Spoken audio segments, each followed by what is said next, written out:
Hello, everyone, and welcome to Ranked and Reviewed. I'm your host, Tomye West. Joining me, as always, is my co-host, Alannis Maximus. Greetings. What is with your internet connection again, man? Are you serious? You look so fucking frazzled. That's interesting. I'm currently on the internet. Oh, well. People are just going to have to get over it, I guess. Unless you want to try and log back in again like you did last time, and I'll keep them busy. Why not? Let's give it a go. So, we just came out of Transformers Rise of the Beasts. And coming from a person that's not a Transformers guy, I found it pretty good. But we're going to get into our thoughts of that a little bit when Alannis gets back. And I'm just going to keep y'all busy till he gets back. So, yeah, we're starting a little bit later than we thought tonight. A few little kinks happened in our chain. Wasn't happy. But, you know, we keep this train rolling. And fuck, I hate talking to nobody. Like, Alannis, come on, man. Come on, man. Like, Alannis, look, what we'll do is we'll go over the overview of this movie.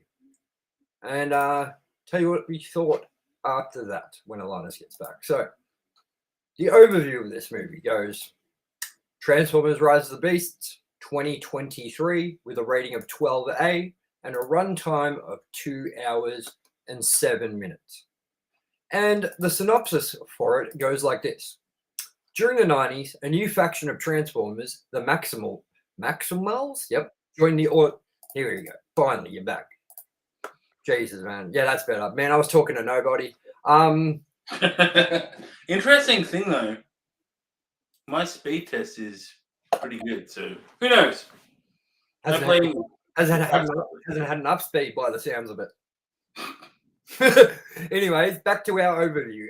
Yeah, as I said, Transformers Rise of the Beast 2023 with a rating of 12A, runtime 2 hours and 7 minutes. Synopsis, during the 90s, a new faction of Transformers, the Maximals, joins the Autobots as allies in the battle for Earth. Now, this is directed by Stephen Caple Jr., written by Joby Harold, Darnell Metiara, Josh Peters, I don't know, and stars Anthony Ramos, Dominic Fishback, and Luna Lauren Velez.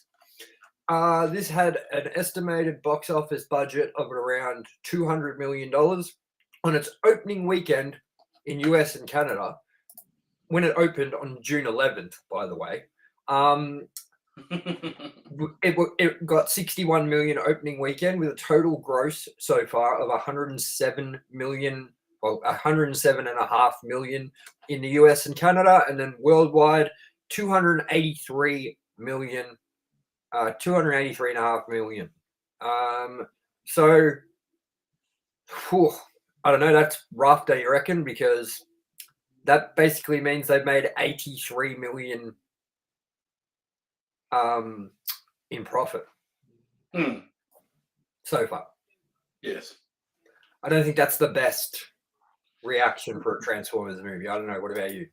I feel it may be better than some because the Michael Bay ones were kind of going on a downward spiral and a lot of people knew it. So it'd be interesting to see. But what's with the release, sir? Like, are we the only ones who've got it late, or is the rest of the world and then we just got it late for some reason, or what the Well, the way I think that the release happened is that I don't know. It's weird because like movies go in and out of like movies come in at the same time as each other. They're shown everywhere.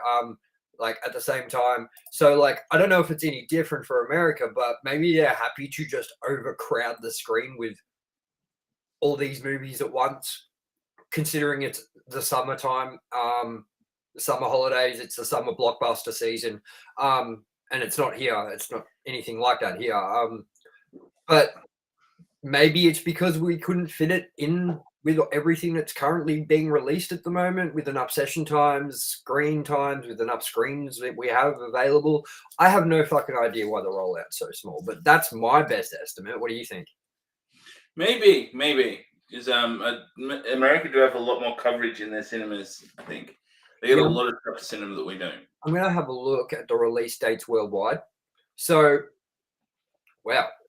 Singapore had its global premiere was in Singapore But on May 27th. Then it released in South Korea in June 6th. Then Belgium, June 7th. Colombia, June 7th. Finland, June 7th. Everywhere, June 7th, June 8th, June. And then Australia, June 22nd. Japan gets it later than us. Japan gets it August 4th. they got a big wait. Man, it opened in like literally, it lists every country like Estonia, Mongolia, Lithuania. When did it open in Mongolia? I need to know. Dude, it did. June 9th. So they got it before us. And not just that, most of the world got it before United States. Or on the same day. Curious. Very weird why it did not open at the same time for us. I would say that's the first time in recent memory that I can think of where that's been the case. Yeah, absolutely. In the movies, usually we get it a day before. Yeah. Because of the way time works. You know what I mean? Like we get it from on the future. We get it on the Thursday and America gets it on their Thursday, but their Thursday is Friday. So we usually get it a day before, sometimes even two, with like special advanced screenings on the Wednesday, or we can even get earlier than that with some special advanced screenings being on weekends and things like previous weekends and shit's opening. So yeah, I was baffled by this, man, because I was seeing reviews come out for this for weeks and I was like, what's going on? You know what I mean? But the other thing I can put it down to is scheduling. That's all I can think it would be. Because think about what we've had hit cinemas recently, which is we don't have as many screens as America does. We don't have as much coverage. We don't have like 7 fucking movie theaters like some streets in New York do or some shit. Just one street, like all theaters, you know what I mean? I don't know if you remember Seinfeld when they'd be like, let's go see this movie. And they'd be like, oh, it's sold out. Oh, well, we'll go to the Megaplex down the road. You're like, yeah. You know what I mean? Hey, not in Australia. You want to go to another cinema? 20-minute drive at least. Yeah. Even in the city, it's a decent gap between cinemas. Exactly. So yeah, I don't know why, man. Maybe I'll look that up while we're talking a little bit about it. So I mean, I'm quickly going back and looking at the results from the last not the last one, but the third one. Yeah, Dark of the Moon. That had a box office budget of 195 million. Its opening weekend made 97 million. Gross US Canada total 352 million and grossed worldwide $1.1 billion. That's a pretty big difference. What did Bumblebee do? Let's have a look at Bumblebee. Bumblebee's opening weekend. Well, Bumblebee's estimated budget was 135 million. Ooh, opening weekend it did $21 million. With really can't. Which is interesting because, in my opinion, that is the best Transformers movie. It opened December 24th, 2018. Was that when the pandemic was on? No. No, that was end of 19. 2019. That kind of. Yeah, 2019.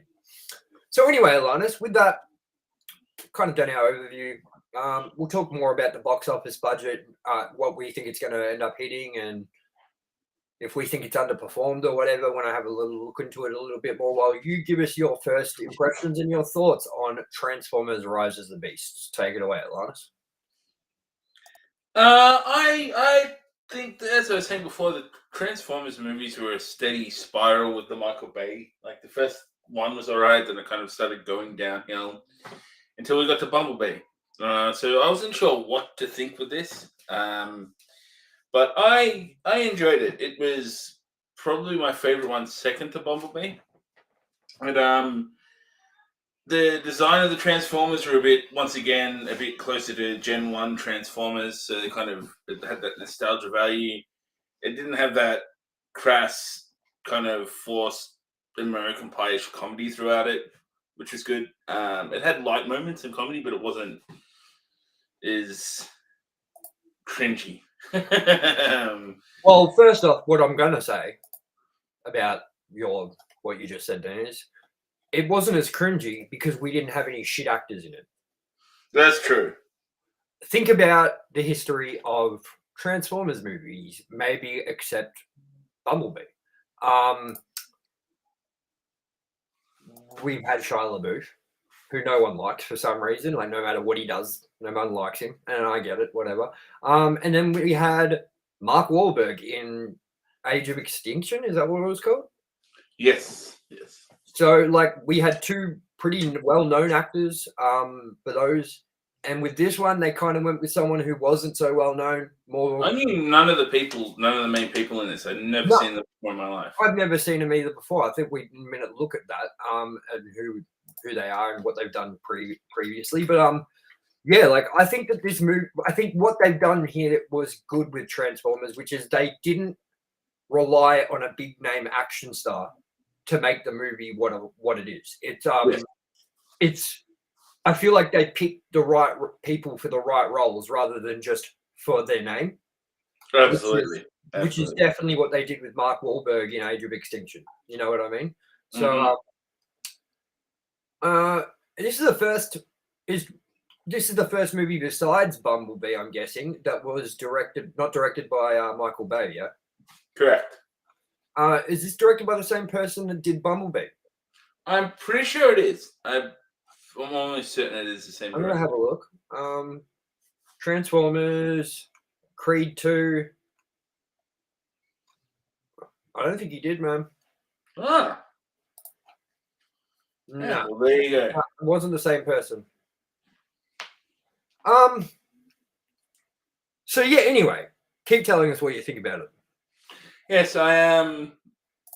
The CG was great. Like, it was just. There was no flash moments where it looked like you were looking at plastic. It really delivered. It was good. I think to the point the robots almost acted the humans again, which happens a lot in these movies. They were very, I guess, personable, if that's a word. I don't know. Yeah, I actually liked the robots in this a lot, man. I thought that it was good giving them these personalities that weren't those stereotypical gross personalities that they did give them in the Michael Bay Transformers movies. Like, you remember how there was like the sort of redneck one, yeah, and stuff. Like, I get that there was like obviously mixed diversity in the robots, being like, I think there was one that was meant to sort of be like based on an African American. There was one that was supposed to be based on an English, a white person, a Spanish person. You know what I mean? They all had their sort of things, but it wasn't done to the cringe level that it was done in the Michael Bay movies. If that makes sense. I think the closest you had was the airplane, but he was just comedy relief, Scottish. I didn't know robots could get drunk, but I'm pretty sure he was drunk. Yeah. 100%. I think that's what they were leaning towards. I mean, what would you say to people that are on the fence about seeing this, considering we're the last country in the world to get it? I would say see it, because it is a lot better than don't let the burns from the other movies affects judgment. It's not fantastic. It's not the best movie in the world, but it is an enjoyable movie, and I'll happily pay money to see it if I were to see it again, which I'm not rushing out to do, but I think that makes sense. Yeah, like I totally get where you're coming from with that, which is like I'd pay to see it again if I knew it was this good. But I'm not going to go see it again because I don't need to. I mean, I've only seen one movie this year twice, and that was Super Mario Brothers. I went and saw Avatar 2 twice, but that was December last year, leading into January. But yeah, there's been no movie this year that's compelled me to go see it more than once, except for the Super Mario Brothers movie. And that was because we went together to do the review the night it opened, and then we did it I took my son for his birthday, so to 40X as well, which is actually, wait, I just paid for another movie again. This will be the second time I'm seeing The Flash tomorrow. I'm going to be seeing The Flash tomorrow in 40X again with my son. So that's not because it was like the Super Mario Brothers movie where I was like gobsmacked with how much I loved it. It's because my son wants to see it, and if I'm going to see it and take him to go see it, I'm going to watch it in 40X. I'm not watching it in standard. So, No. and yeah, how did you feel about the 40X? How did you feel about the 3D experience? The 3D, I would put almost on par with the benchmark being the Avatar movies. It was good. It popped. It had depth. Like there was one of the opening scenes was in space in like an asteroid field, and there was just depth in that. And you had the little things like when there was fire, there's like little sparks coming out in the front and flicking around, and debris in the action and things like that. And yeah, it was incredibly well done. Like I'll be surprised if this wasn't shot in 3D, because if it's a conversion, it was done really well. Yeah, man. Because like I'm always late. Okay, I'm always late to everything. It doesn't matter if it's movies. It doesn't matter if it's family occasions. It doesn't matter if it's someone dying. I'm late. So I was late to this movie by what? How much do you reckon I missed? Like legit minutes, like 10 minutes at most. It's probably 10 minutes, yeah. And I walked in and it was just up to a part where it was like no CG, nothing special, but it was just two people talking. And I put the glasses on. The first thing I said to you when I sat down next to you in the cinema was, "Whoa, the 3D's popping." Yeah. It looked really good. There was not one moment of blurriness. There was not one moment of that sort of, that look that 3D can get where it's like, it's still out of focus. Yeah.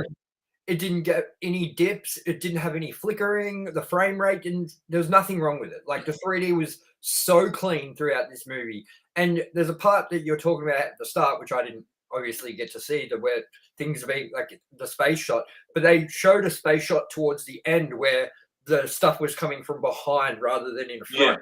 Yeah. And that looked incredible. There was also another part where, that part where the robot fucking throws that bomb onto like the bird robot thing. Yeah. When the bomb like flew out and like hooked onto the bird, that looked awesome. And I love the use of the 40X in this movie. When I first sat down, and it was in that part where it's like nothing really happening, it was just talking and stuff, I was like about to lean over to you and go, is it working? Because usually even in those parts in 40X, there is some movement. And I do feel like there was a couple of parts in this movie that didn't utilize the 40X when it should have. Did you notice there was a part where the robots were walking and the sound at the ground was making, it was like, yeah, shaking, but our seats were doing nothing. Yeah. That's when they were walking, and then it goes to and same with the asteroid things, like when they first land in the water. Like when they came down from the sky and landed in the water the first time the robots arrived, the bad robots, like we got no effect when they landed in the water and shit, like when it made an explosion sound, yet we were getting the effect of him breaking into a fucking car. Yeah. And there was other ones like Mario's. It's the only time that it's been used, and I get why they don't ever do it because it's quite intrusive getting shot in the face with water, especially in a 3D movie. But Mario's the only movie where we had jets of water in our face to the fact we had to wipe our glasses to see again. There were so many moments in this movie, and quite a few in the other movies we've also seen and not had it, where that has not happened, and it boggles my mind because that's just one of those standout things that, like, Yeah, well, I find that really enjoyable. And it's weird too that they don't just do it more, because you do have the option to turn that off if you don't want that to happen. That's interesting as well. I don't think you could, because I think it's a whole room thing with it, but the mist. Even if you turn the water off, I'm guessing you're getting that mist because that's coming from like across the room and above you. Like, Yeah, but it was definitely like, look, I was like, so yesterday when we were like, Alannis messaged me and he's like, oh shit, Transformers opens tomorrow. Are we going to see it? And I was like, yeah, if you want to, man. I don't like. I'll go if you want to go. You know, for sure. And I said, what are we doing? Standard, because like that's it. That's the option. Or we go IMAX, and I'm not fucking going IMAX. You know what I mean? there's D-box as well. And we're like, no, that's $70 for just moving chairs. Yeah, not happening. So like, we were like, I guess we're gonna go standard VMAX. You know what I mean? And then I was like, I'm going to check once more on Village just to see. This is also, mind you, I was literally on the website picking VMAX seats just before he said this. Oh, so like, oh man. Do you know how fucking mad I would have been if you had already clicked buy and then we found out? I'd be saying to you, get a refund. Or we'll go to Village, because it's Village Cinemas anyway. We would have taken the same, gone to Glenn and been like, listen, you motherfuckers didn't put times up for fucking 40X until the last minute. We already booked tickets to standard. These tickets are valid for 40X. Yeah. Like, I'm pretty sure for VMAX you pay pretty much the same anyway. Yeah, and that's a crazy thing too, man. Is like, when I saw the price for D-Box, I was like, are you kidding me? Like, the quotes are whack. They're like, you consider no shaking recliner? It's like, man, I don't care if you're getting thrown around. Like, do you really want to be in a recliner? Does it really matter that your arse cheeks are cushioned that much? And I don't think so. The thing that annoys me too about it is that, like, the Village have done it smart, yeah, which is they've made it so that it's not much different in ticket price from seeing it in standard.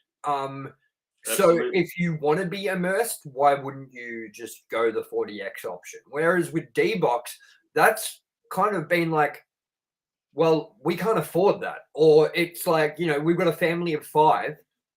We could go to standard, or we could pay an extra $10 per person and go D-Box, or that's fucking $50. You know what I mean? And it's just like that makes no sense, man. Like, but D-Box seems to be everywhere. Like, Hoyt has it everywhere. But they don't have 40X at anywhere but Village, the Glen, and that's weird as fuck. I think it's because 40X has all that extra stuff, like the air, the lights, the water. I find it weird that there isn't one at the city, and I find it weird that there isn't one at Knox. Yeah, Crown, man. Crown should be where it would be. Like, that would make most sense to me. At the same time, I'm thankful it isn't, because fuck going to the city every week, man. Yeah, no, I agree. I would, man, remember the times we've gone into or past the city for movies, like Avatar 2 being one where we fucking nearly died in a car accident because we crossed a fucking island in the middle of the road that I didn't even fucking see. And it scared the fucking shit out of me and nearly fucked my whole car. And then we went to that one in fucking butt fuck nowhere. Where was it? Near Spotswood. Yeah, like near Williamstown. Was it Sun? It was the Sun Theatre. Yeah. To see Scream 6. And dude, that was one of, if not the worst experience. That was what we experienced with Mario in the car park, but the whole way to the movie. On a freeway. On a freeway. It was a mind-boggling thing. I think the only time Alannis has ever sat in my car and felt uncomfortable is both those times. Because of me screaming and banging my fucking car steering wheel and punching the windows and being like, would you fucking move, car? But yeah, look, I'll get into a few of my thoughts here. I thought this movie was fun as. I thought the CG was beautiful. I thought the 3D was utilized so well. I thought the 40X was a really good experience. But it's still, to me, and now I'm starting to question this. I want to ask you the same thing, Alannis. It still hasn't beaten the Super Mario Brothers 40X experience, which I think was still way more finely tuned than this was to even the most subtle moments. You know, there was still, while Transformers did have great utilization of it, there were parts, as I said, that felt like they forgot about. You know what I mean? Whereas with Super Mario Brothers, there wasn't one spot where I was like, this should move, and it's not. You know what I mean? So, Yeah. but what I'm starting to wonder is it not being able to be beaten as my favorite experience because it was our first time? I was thinking that myself when ranking this, but as I was going on with the Jets of Water before, that incorporated in is a big thing to me, as well as I think it was utilized just a little bit better. I think the only place that this movie stands out above all in just one element is the subtle movements. Like when you're in the train, it was like the scene in the train carriage, and the seats are just suddenly rocking and moving like you do on a train. And then on an aeroplane, like a crappy old like airplane that looks like it should fall out of the sky, kind of sitting in the plane, and it's kind of rocking, and you're like very subtly, like you're in the plane. That I think is the only place it outshone Mario, but overall, Mario I still think was a tighter experience for the 40X. Yeah, and I mean, as you said, the train movements, that was great. And then really just the way it was violently throwing you around in this movie with all the like explosions and car chases.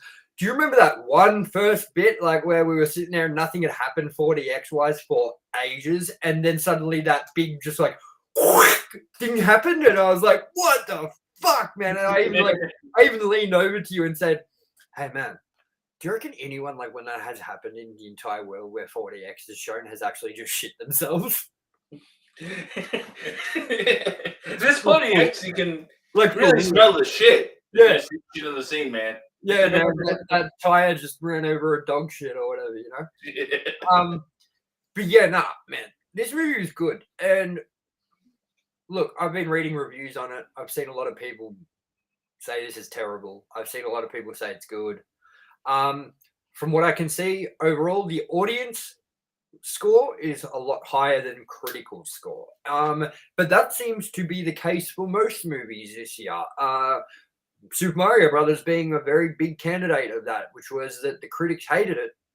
The audiences loved it. I think the critics, it's like at a 65% score, and the audience score is like 95. So, I mean, this one, I'm having a look now at its IMDb rating. This is out of 26,000 ratings. It gets a 6.6. And I definitely think it's better than a 6. What do you think? I definitely, absolutely, 100%. To give you a bit of an idea, they are saying that The Flash is higher rated than this movie, 7.3. Bumblebee is a 6.7, and Fast X is a 6. And they're trying to tell us that this is only another half a score up from Fast X. That's completely wrong, because Fast X sucked. Yeah. And, like, I don't know if I did say it sucked on the review, or if I said I hated it, or if I said I didn't mind it and it was okay. Man, that movie was shit, bro. After sitting on it for a while and thinking about it, that movie was terrible. Like, I don't remember shit about that movie except for the first time they started racing. the whole movie and the ending, of course, because it made me die of laughter. And that ending still goes down in history as one of the funniest times I've ever had in the cinema. Because everyone was like, no, don't tell me they're going to leave it on this. And boy, did they. And everyone else is just like, we're pissing ourselves laughing. That was amazing. And yeah, dude, like DMX and Snoop Dogg did a really good job. And Jackie Chan. So yeah, like, what did you think about the stars in this movie? I'm going to quickly go over and have a look at what else they've done. What do you think of the main character, Noah, played by Anthony Ramos? He was a bit grinding on me when he first kind of came into it, but as the movie went along, I warmed up to him. Like, he did a pretty solid job. He wasn't over the top. He was believable. He acted goodly. Are you a fan of Godzilla? I haven't seen the newest ones. Well, so you haven't seen Godzilla King of the Monsters in 2019? No. Okay, well, he was in that, apparently. Will and Grace. Trolls World Tour. Trolls Holiday in Harmony. The Bad Guys. He was the Piranha voice. And yeah, this looks like he's probably biggest thing he's done, I'd say, man. He was in A Star Is Born. So he's definitely not a nobody, but he's not a big somebody. Yeah, basically. And we'll go to, what did you think about Alina? She was good. I had a soft spot for her. Yeah, well, she's been in mainly looking like television for her. So yeah, we've had a big break. We've had her in like, oh my god, that's crazy, man. That's so fucking crazy. So it tells you in each thing what character they played in whatever. And she was in a TV series called The Nick in 2014. She was in one episode, and her credit is Black Woman. Not even a name. Like, then her next one, well, she was in one episode, and it says Kesha. So her name was Kesha in the next whatever she was in. But in The Nick, they just listed her as Black Woman. My. Yeah. What did you think about the whole racist joke and stuff that they threw into this? Like, I thought it was funny, and I think, of course, that's funny, and of course, people can do that if they want. But it seems really odd when we're in the landscape we're in, where people are trying to sort of like erase that sort of like even from being a thing that is people even understand racism. You know what I mean? Like everyone's trying to push that out and being like, no, we're all the same, we're all the same. And that's, I believe that completely. But to see movies keep making these racist sort of jokes, it's very, I don't know. What do you think about them? I think it's interesting. I think maybe I hope that maybe it's the world kind of easing up on being outraged by it a little bit and going, it's okay to have a joke, like especially in the media. Like it's occurred a couple of times. Like recently, a good example. I was watching Secret Invasion last night, and there was a joke in it that Samuel L. Jackson refers to himself as a spook, and then then the other person goes, "You're not allowed to say that," and I'm probably not allowed to say what I just said, but this is a quote. This is not me saying it. And Samuel L. Jackson goes, "No, you're not allowed to say it. I can say it." I'm like, I felt very tongue-in-cheek, and I think a couple of years ago that would not have happened, even from someone who would be derogatory towards. Exactly. And I think what you're saying is right, where you're hoping that it's Hollywood and stuff easing up on this stuff, because we may as well talk a little bit about it while we're here. I'm not joking when I say all moviegoers, all movie reviewers, all people that study the movie industry, content creators on YouTube like Valiant Renegade, who I suggest you go check out Valiant Renegade if you want to know anything about movies, box office budgets, opening weekends, things like that. He's very, very good. I like that channel a lot. It's the first time I've mentioned them ever to. I don't even think I've mentioned them to you, Alannis, but I watch it all the time. It's just one guy sitting there talking, and he kind of gets all the insider information and like understands the box office really well. You know what I mean? And like I'm telling you now that everyone, moviegoers, movie critics, movie content creators, everyone is sick of this woke bullshit. They are. They're just over it, man. And we can see that that's what people are over because of the numbers. Look at how The Little Mermaid bombed. Look at how Elemental just bombed, and that is featuring the first ever non-binary character in it and things like that. And then people are upset because it looks like Indiana Jones is looking like it's going to be woke. And it looks like it's mainly Disney being the culprits, but Disney being as big as they are, owning Marvel, owning all these properties and things like that, have a very huge effect on the movie landscape. And when people start seeing the woke bullshit in their stuff and it's constantly coming out from Disney, who release 30 films a year or whatever, that's what everyone just thinks every movie's going to be from now on. And everyone's sick of it, man. Like no one can be this soft. Like I just refuse to believe that we can continue going the way we are, where everyone's like, can't make jokes and fucking all this bullshit. And it's, you know what I mean? Like this woke agenda needs to end. Simple as it is. And I hope it does soon, because I really think it's affecting our properties, our entertainment. I think it's affecting life in general. And I think it's also dividing us more than ever. I think that people were more united before this woke agenda came up than afterwards, where that was the whole point of the woke agenda, was trying to make everyone equal, everyone fair, everyone blah, blah, blah. But it did the opposite. It's turned everyone off that shit. I don't know. What do you think about that? I 100% agree. I don't think I could have worded that better. It's just bullshit, man. It's like you're doing the exact opposite of what you're trying to achieve, because you're throwing it in everyone's face. Like, the movie should be about going to see a movie and escaping realism and escaping the world and going into a place where you can feel happy and comfortable, no matter who you are. I mean, I don't remember any in the 90s little, like, different, races of children being like, I can't idolize to Ariel because I can't look up to Ariel because she's not black. Like, that's not what it's about.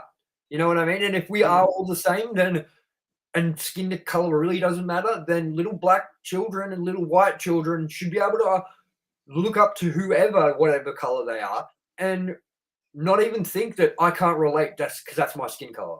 You know what I mean? Definitely. I'm having trouble wording it properly, but I'm sure you get the gist of what I mean. Yeah.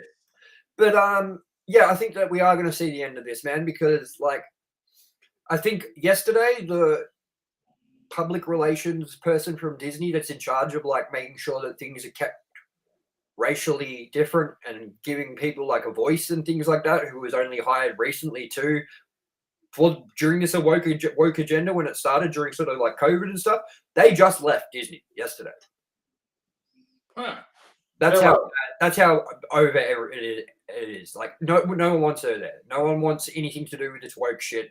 I can guarantee you that we're going to start seeing movies try to dip away from that more now because of the public sort of backlash we've been getting with everything, with like from Elemental failing to The Flash failing to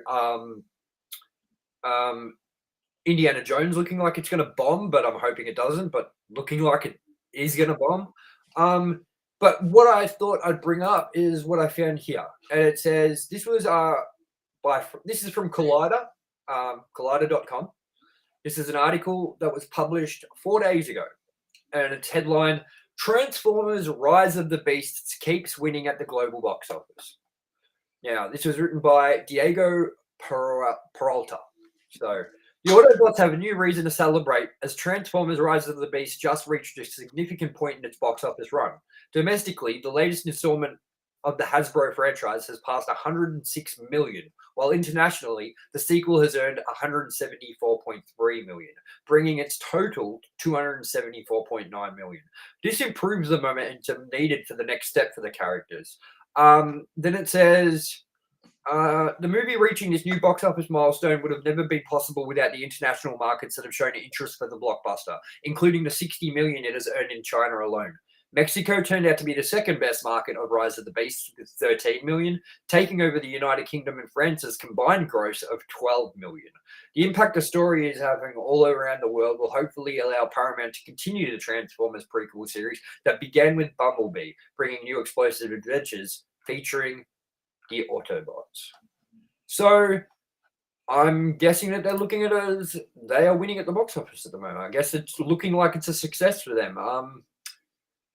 Even though it's still weird that it's only like 86 million above what it cost them to make or whatever, you know what I mean? Yeah. I mean, compared to The Flash, that movie cost, I think it was nearly 300 million or something in total. And like, I don't think it's that far behind of what the Transformers did on its opening weekend, is it? I don't think so, no. Yeah.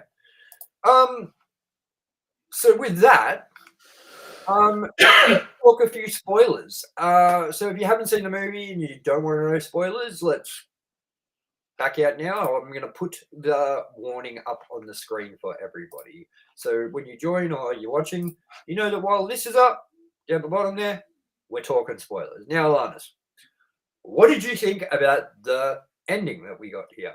I was just about to say the exact same thing. The one big thing, G.I. Joe. I think we're getting a multiverse of the Hasbro properties, which that makes me happy. I've been wanting this for a while. There's been talks of it. I think this is it because G.I. Joe, they tried to have their own thing, and it bombed, and then it bombed again. I think this is a good way to kind of breathe life into a semi-dead franchise and a completely failed franchise. Yeah, and it's interesting, man. When I said to you and leaned over and said, "What the fuck? G.I. Joe? Like, what the fuck?" You were like, "Yeah, but they're both made by Hasbro." And I'm like, no, I get that. But where's the connection other than that? Because you're not seeing, I guess, the Lego movie. Well, no, not even the Lego movie. Oh, yeah, Batman, Gandalf. I guess they've done it, you know what I mean? But, like, yeah, it's a very weird thing. Like, what do you see happening with that? Do you see us getting a crossover movie next? I think we'll see standalone movies, but I think we're definitely going to see some crossovers there. Definitely. And how do you think that's going to go? Do you think that you want a Transformers / G.I. Joe Because I feel like Transformers is a lot more popular than G.I. Joe and has always been and will always be. And I feel like G.I. Joe isn't that popular, and then putting them together may not be what the fans of Transformers want. What do you think? I think if they do it right, it will be really good, but it also is a recipe for disaster. But I don't think it could go worse than some of the things we've seen in the Michael Bay Transformers movies and some of the things we've seen as the G.I. Joe franchise and what they did with it. So, I mean, I think, I don't know, it would be hard to, how they're going to incorporate them because they have two very different things going on. Like, are they going to rewrite kind of G.I. Joe fighting against Cobra who were inspired by Decepticons or something? Or is it, I don't know.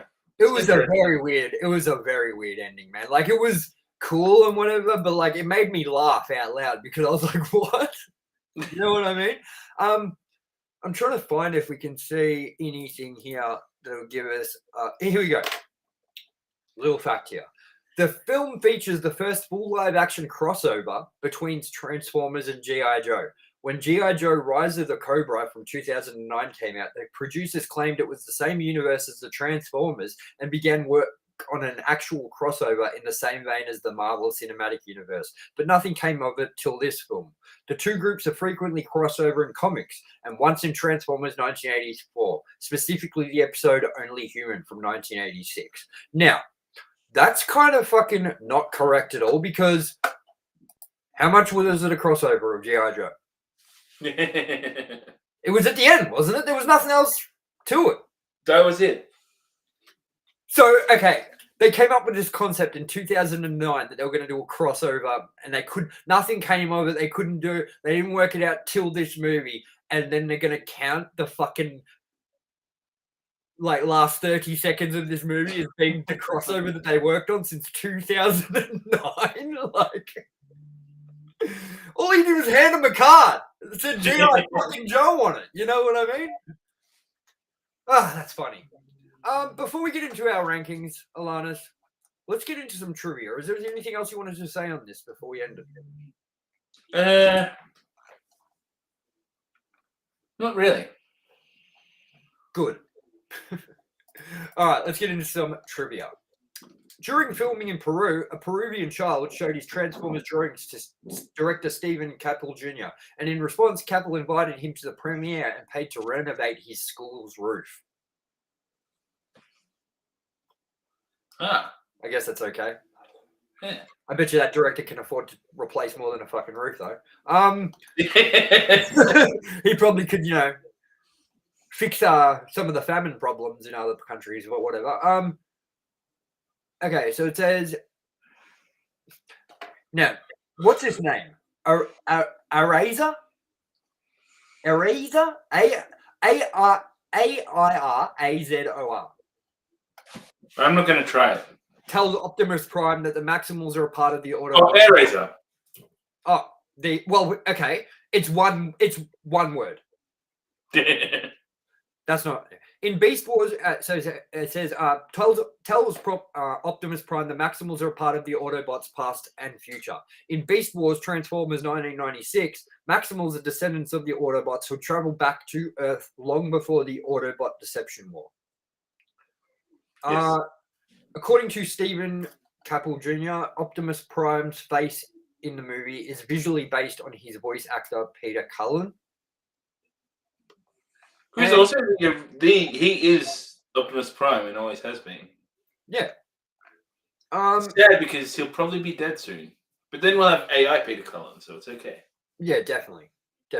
Who cares then, In the final battle, Mirage transforms into armor for Noah. This is a nod to the exosuits worn by Spike and Daniel Witwicky in the Transformers movie from 1986. Before we wrap up on that, man, I'm not old enough to remember. I wasn't even born when that movie came out, so I don't even know I've seen it. You were born when that movie came out, yeah? Yes. Do you remember it fondly? I can remember being very upset watching Optimus Prime die. Yeah. Is that a spoiler? Is that... No. 40 years on nearly? Spoiler for 1986 Transformers, You have one guy, you haven't seen that movie yet, and you just ruined it. And actually, one more thing I'm going to say quickly. We got a fake out of Bumblebee dying in this movie. Yeah, I'm pretty sure at this point, the second it happened, I'm like, but this is a prequel. We know he's alive. Very weird. Very weird. Okay, so with that, let's get into our rankings and scores and all that jargon. So, we'll first bring up our ranking for 40X experiences so far throughout the year. Just a quick rundown for people who aren't familiar with what we're doing. In Ranked and Reviewed, we are ranking every movie from this year to the end of the year, from best to worst. And as we see more movies, the list grows. So with that, we're also ranking 40X experiences on their own, because not all movies we will see this year have 40X attached to the format. So let's bring up the 40X rankings. 40X rankings goes like this, with Tomye, myself, number 1, Super Mario Brothers. Number 2, The Flash. Number 3, Fast X. Wait, this is the other one, isn't it? Yeah, that's the old one. Okay. Well, look, just fuck it. Who cares? Put The Flash down a bit. And put Transformers at number 2 for both of us. So it goes number 1, Super Mario Brothers, number 2, Transformers, number 3, The Flash, number 4, Fast X, and number 5, Guardians of the Galaxy for both. So with that, let's bring up our rankings for movies for the year. Mine looks like this. Once again. Okay, you know what? I'll quickly download that one. I'll quickly download that one. Give me a second. Fucking hell, man. We're not professional. No. I was going to say professional.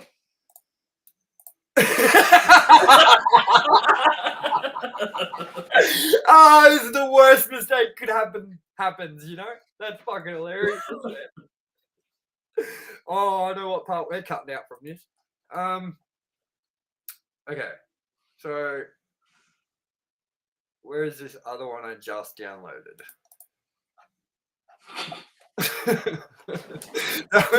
that was the funniest shit, man. The Batman. That was so funny, dude. You're like, I was just about to say we are professional. And that streaming will start momentarily. It just comes up out of nowhere. I think this is it, isn't it? Oh my god, man. Really fucking yeah, here we go. Finally found it. All right, so our rankings for the year goes like this. Is this the right one, Alannis? Yes. Cool. So the ranking goes: Tomye, number 1, the Super Mario Brothers movie; number 2, Scream 6; number 3, The Flash; number 4, Avatar 2; number 5, Transformers: Rise of the Beasts; number 6, Cocaine Bear; number 7, Evil Dead Rise; number 8, Guardians of the Galaxy Volume 3; and number 9, Fast X. And Alannis's looks like this. Number 1, Evil Dead Rise. Number 2, Guardians of the Galaxy 3. Number 3, Transformers Rise of the Beasts. Number 4, Avatar 2. Number 5, Scream 6. Number 6, the Super Mario Brothers movie. Number 7, The Flash. Number 8, Cocaine Bear. Number 9, Fast X. I am starting to get more and more mad at your rankings, Alannis. But every time you just feel an embolism formed from rage growing in your brain. You know it. You know it. So everyone, yes. Alannis, to end it, how many stars out of 5 would you give it? I would give this a solid. I'll probably give it. I'll give this a 4. I'm right with you. I'll give it a 4 out of 5. Okay. Cool. So, everyone, thank you for watching our Transformers Ranked and Reviewed episode. We will be back next week on Wednesday. Oh my god, man, I can't wait. We are coming up to my most anticipated movie of the last 12 years, maybe even.